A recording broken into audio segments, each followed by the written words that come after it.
को मिला होगा। कई सालों में हम लोग देख रहे हैं कई मंत्रालयों को, कई प्रधानमंत्री। तो देखिए लगातार हमारे सहयोगी भी अपडेट कर रहा है कौन सा मंत्रालय किसको मिला है। जो आम जन तक समाचार पहुंचाने वाले लोगों से जुड़ा हुआ है, तो ये कहीं ना कहीं बहुत बड़ी जिम्मेवारी होगी अश्विनी वैष्णव के पास, जो आम लोगों को भी संतुष्ट करे और आम लोगों के पास जो खबर पहुंचाने वाले लोग हैं उनको भी अपने साथ लेकर चले। तो एक बड़ी जिम्मेवारी अश्विनी वैष्णव के पास है।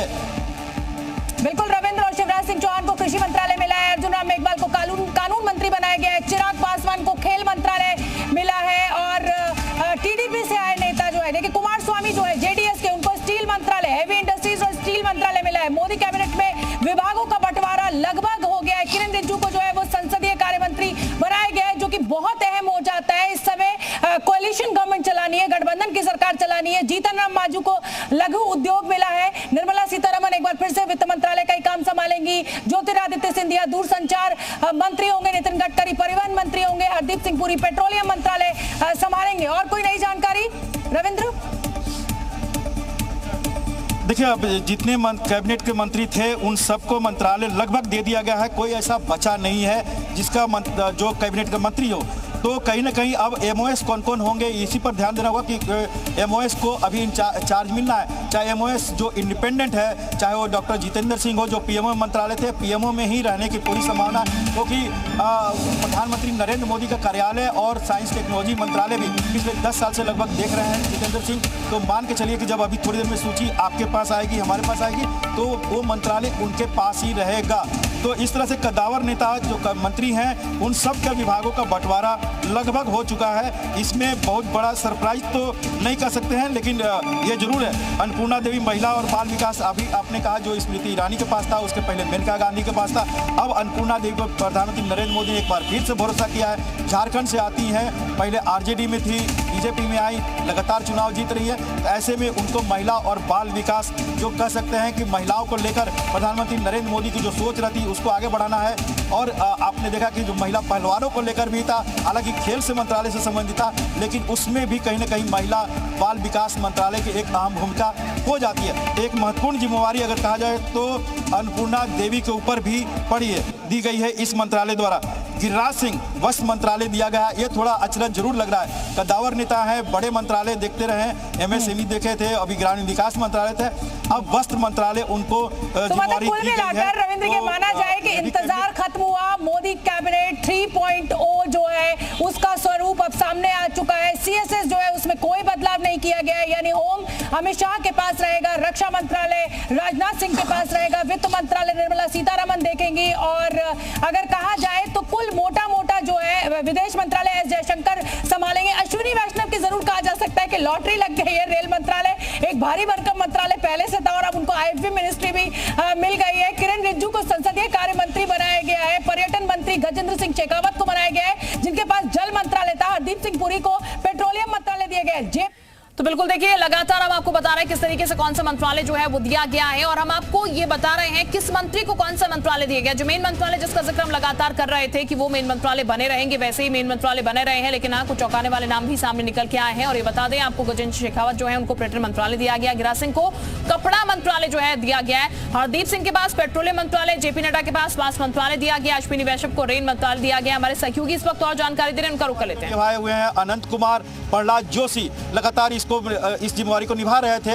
राजीव प्रताप रूडी एमओएस के रूप में हो या अर्जुन राम मेघवाल एमओएस के रूप में काम कर रहे थे, लेकिन पहली बार इस समीकरण में जहां पर आपका अपोजिशन विपक्ष काफी मजबूत है, वो 100 के नीचे नहीं है बल्कि 100 के करीब कांग्रेस ही अकेले है, 230 से ऊपर है अपोजिशन, और राज्यसभा में भी पूर्ण बहुमत लगभग नहीं है एनडीए का। तो ऐसे में दोनों सदनों से महत्वपूर्ण बिल, चाहे यूसीसी को लेकर हो, एक देश एक कानून पारित कराना हो, या कई ऐसे जो कानून है उसको पारित कराने की बहुत बड़ी जिम्मेवारी अगर होगी तो किरण रिजिजू पर होगी। उनके लिए भी काफ़ी चुनौती भरा काम होगा। संसदीय कार्य मंत्रालय के तौर पर, तो ये एक बड़ी बात है। और अश्विनी वैष्णव, जरा लगातार हम बात कर रहे थे, उनके ऊपर भी रेलवे का, एक तो वंदे भारत बुलेट ट्रेन, ये दोनों को समय पर पूरा करना है। वंदे भारत के साथ साथ एक बात जो समस्या आ रही है, आम लोगों को लिए और क्या क्या सुविधा दी जा सकती है। देखिए, पहले रेलवे मंत्रालय का अपना बजट होता था, अब उसको मर्ज कर दिया गया, तो जाहिर सी बात है जो एक इंडिपेंडेंसी होती थी, वो इंडिपेंडेंसी अगर फाइनेंस के तौर पर काफ़ी कम हो गया था। हालांकि फाइनेंस के तौर पर कभी कभी उसमें मजबूरी या कमी कभी नहीं देखने को मिली है जब से ये मंत्रालय का बजट खत्म किया गया। लेकिन आम लोगों का भरोसा जितना होगा, क्योंकि आपने हाल फिलहाल में देखा, खासकर पर्व त्योहार में या गर्मियों की छुट्टियों में कई तरह की दिक्कतों का सामना करना पड़ता है, सोशल मीडिया पर देखने को मिलती है। तो देखिए, लगातार हम आपको बता रहे हैं कौन सा डिपार्टमेंट किसको गया है, और अन्नपूर्णा देवी महिला बाल विकास मंत्री यहां पर बनी है। और जाहिर तौर पर जो मैंडेट जिस तरीके का मिला है, उसके हिसाब से जो सहयोगी दल है उनको भी विभागों को बंटवारा करना था, क्योंकि पहले ये जानकारी सामने आई थी कि मांग भी कुछ रखी गई है। ज्योतिरादित्य सिंधिया की बात की जाए तो दूरसंचार मंत्रालय जो है उनके पास किया है। एस डी कुमार स्वामी जो है इंडस्ट्रियल स्टील मंत्री बनाए गए हैं। और इसके अलावा अगर बात की जाए तो अर्जुन राम मेघवाल, जिनको इस बार कानून मंत्री बना दिया गया है, फुल फ्लेज यहाँ पर मंत्रालय जो है उनको मिला गया। रविंद्र का एक बार फिर से रुक कर लेते हैं, क्योंकि लंबा अनुभव मुख्यमंत्री के तौर पर है। मध्य प्रदेश एक बहुत बड़ा स्टेट है। जब किसान आंदोलन हरियाणा और दिल्ली के बॉर्डर पर था, मध्य प्रदेश में इस तरह की कोई भी वारदात या कोई इस तरह की आंदोलन देखने को नहीं मिला। वो सीधे किसानों से बात कर लेते थे, उनकी समस्या, और बार बार वो कहते हैं कि हम सरकार आपके घर पर, हम आपके घर पर, आपकी कोई समस्या हमसे बात करिए। आपने पिछले 15 साल से उनके जो कार्य शैली रही देखा, तो ऐसे में किसानों को लेकर जो प्रधानमंत्री नरेंद्र मोदी की आज की घोषणा और शिवराज सिंह चौहान को कृषि मंत्री बनाए जाने का फैसला, यह दिखाता है किसानों को कितनी तवज्जो दी जानी है। और किसानों की किसी भी समस्या का अब सीधे तौर पर अधिकारियों के जरिए नहीं, बल्कि सीधे तौर पर शिवराज सिंह चौहान बात करेंगे। उसके लिए 3 कमेटी या 3 सदस्यीय मंत्रिमंडल की कमेटी बनाने की जरूरत नहीं पड़ेगी। शिवराज सिंह चौहान अकेले ही काफ़ी होंगे किसानों से बात करने के लिए। तो एक बड़ा कदम है, सुलझा हुआ कदम है। सुलझे व्यक्ति को कृषि मंत्री बनाया गया, जो प्रोएक्टिव भी है और किसानों की बात एक एडमिनिस्ट्रेटर के तौर पर, मुख्यमंत्री के तौर पर सीधे वो समझ सकते हैं। तो बड़ा फैसला है, सुलझा फैसला। बिल्कुल, देखिए रविंद्र जानकारी दे रहे जिस तरीके से कृषि मंत्रालय जो है शिवराज सिंह चौहान को दिया गया है, और सोच समझ कर दिया गया है, क्योंकि जिस तरीके से मध्य प्रदेश को लगातार कृषि को लेकर पुरस्कार मिलता रहा है, इसके चलते ये कह सकते हैं कृषि मंत्रालय उनके हाथों में दिया गया। एक अच्छी बागडोर एक अच्छे व्यक्ति के हाथों में पहुंचाई गई है यहाँ पर। हालांकि अब मंत्रालय का बंटवारा जो है हो चुका है। सूत्र ये तमाम जानकारी दे रहे। रविंद्र का एक बार फिर से हम रुक कर लेते हैं। रविंद्र जानकारी दे रहे। एलाइज का दबाव है, लेकिन आपको एकदम सूत्र से बताता हूं जो एकदम ऑथेंटिक है। उसमें टीडीपी के जो चंद्रबाबू नायडू हैं, उन्होंने साफ तौर पर कहा था अमित शाह को, राजनाथ सिंह को या फिर जेपी नड्डा को कि हमें कोई मंत्रालय को लेकर कोई ऐसी डिमांड नहीं है। तो कि अगर हम 3 मंत्रालय ले लें, 4 मंत्रालय ले, तो हमारे लिए क्या, वही 3-4 मंत्री हमारी पार्टी के ही हमारे नुमाइंदे होंगे। बल्कि आंध्र प्रदेश के बारे में 71-80 जो सांसद मंत्री होंगे वो सोचेंगे। इसलिए हमें मंत्रालय का कोई भी डिमांड नहीं है। और आप देखिए, जो पहले 3 मंत्रालय की बात हो रही थी, 4 मंत्रालय की बात हो रही थी, एक कैबिनेट मंत्री, एक एमओएस मिला उनको। उसी तरह से आप देखिए कि नीतीश कुमार भी इस तरह के दबाव नहीं डाले। उन्होंने भी साफ तौर पर कहा था कि सरकार आपकी है, हम सब आपके साथ है, एनडीए की सरकार है, आपको जैसे मंत्री बनाना है, जो भी विभाग देना, चलाइए। तो देखिए, जो मेन इस बार गेम चेंजर थे, उनकी तरफ से कोई डिमांड जो है वो नहीं यहाँ पर की गई, जैसा कि हमारे सहयोगी भी जानकारी दे रहे हैं इस वक्त। और ये एक बहुत बेहतर चीज रही। सर्बानंद सोनोवाल की बात की जाए तो जल परिवहन मंत्रालय उनके पास फिलहाल आ चुका है। अल्पसंख्यक मंत्रालय भी यहाँ पर दिया जा चुका है। और ये बताते हैं अमित शाह को गृह मंत्रालय जो है पहले की तरह एक बार फिर से बरकरार रहा, यानी कि पहले की तरह इस बार फिर से गृह मंत्रालय दिया गया, जिसका जिक्र हम लगातार कर भी रहे थे कि मेन जो मंत्रालय हैं वो पहले की तरह ही बने रहने वाले हैं। उन मंत्रियों पर जिन पे बने हुए थे पहले की तरह। सीआर पाटिल को जल शक्ति मंत्रालय दिया गया है, जेपी नड्डा को स्वास्थ्य मंत्रालय दिया गया है, अश्विनी वैष्णव के पास रेल मंत्रालय है, चिराग पासवान को चूंकि युवा है तो इसलिए युवा खेल मंत्रालय जो है उनके पास गया है, शहरी विकास मंत्रालय जो है वो मनोहर लाल खट्टर को दिया गया है, जबकि कृषि मंत्रालय जो है वो शिवराज सिंह चौहान को दिया गया है, लघु उद्योग मंत्री जीतन राम मांझी को दिया गया है। हमारे सहयोगी क्या कुछ जानकारी देने का रुख करते हैं। राज ministry of fisheries animal husbandry का मंत्री बनाया गया है। सर्बानंद सोनोवाल को पोर्ट शिपिंग वाटरवे, ये पहले से भी थे। वीरेंद्र कुमार खटीक जो 8वीं बार सांसद बने हैं, सबसे वरिष्ठ सांसद में से एक हैं वो, उनको दिया गया है सोशल जस्टिस और एम्पावरमेंट। ये पहले से भी मंत्री थे। थावरचंद गहलोत के जाने के बाद इनको ही मंत्री बनाया गया था, वीरेंद्र कुमार को। और रामा नायडू के बारे में आपसे बात हुई गई, प्रहलाद जोशी के बारे में चर्चा हुई गई है। तो एक तरह से कह सकते हैं जो कैबिनेट मंत्री थे उनके बारे में और भी।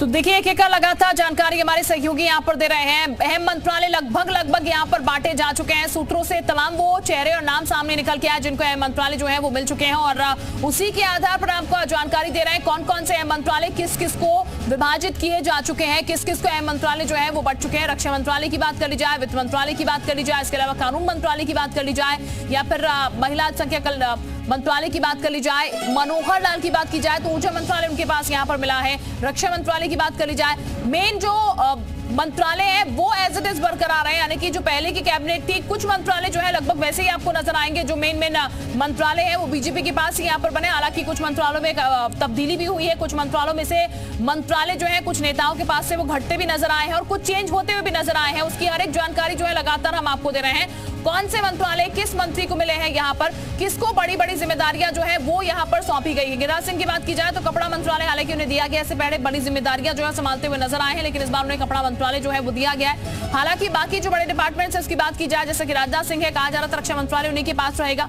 वो लगातार बना हुआ है।